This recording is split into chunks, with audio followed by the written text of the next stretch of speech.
Yeah, so I actually got the benefit of going on a trip in, I think it was 1986 or 7. I can't remember what year it was, maybe 87. And I went with a chef traveling through Asia.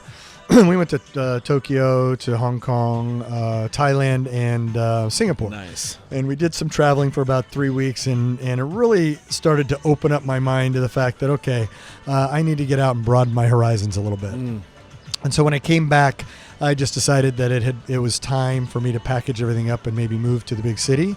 At the time, that was L.A. You were in New York. Well, I lived in upstate New York when I was in culinary school, but I grew up in the Central Valley of California. Okay, gotcha. And actually, San Francisco was what I would consider my home city. Gotcha. But I had some contacts actually through some executives at Harris Ranch. They put me in some contact down in Los Angeles. So I moved down. I had a buddy that had moved down there. So I moved down and just was going to start over. Yeah. And I was 23 or 24 at the time and ready to start over. So getting out there and just getting that experience, right? And finding out what truly lights you up. So it's so easy to get comfortable, and just trying not to be comfortable. And I would even recommend doing what you did at this point when you're 24 after you graduate high school and figuring out what it is about and then being really intentional with the rest of your career. Right. What are your thoughts on that? Well, I agree with that. You have to continue to educate yourself in whatever means and ways possible. And there's a lot of ways to do that. Yeah. I personally have found a passion for travel, and that trip definitely solidified that.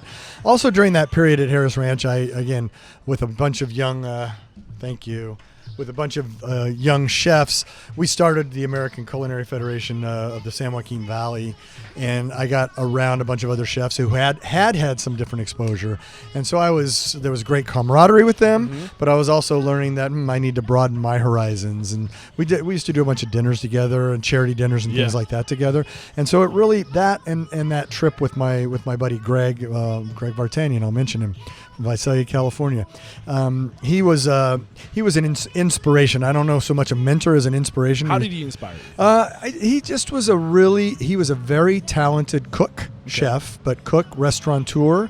And he and I befriended each other and did a lot of projects together. And I think he challenged me, and maybe I challenged him to become better. And we traveled on that trip together. We went to Asia on that trip together. And it just taught me that he was a little bit older, a few years older than me. And it just taught me that I really needed to get out and open my mind so I could continue to grow. And growth was super important to me at the time. So what was the biggest way, in retrospect, looking back at that time, how did you grow the most during that time?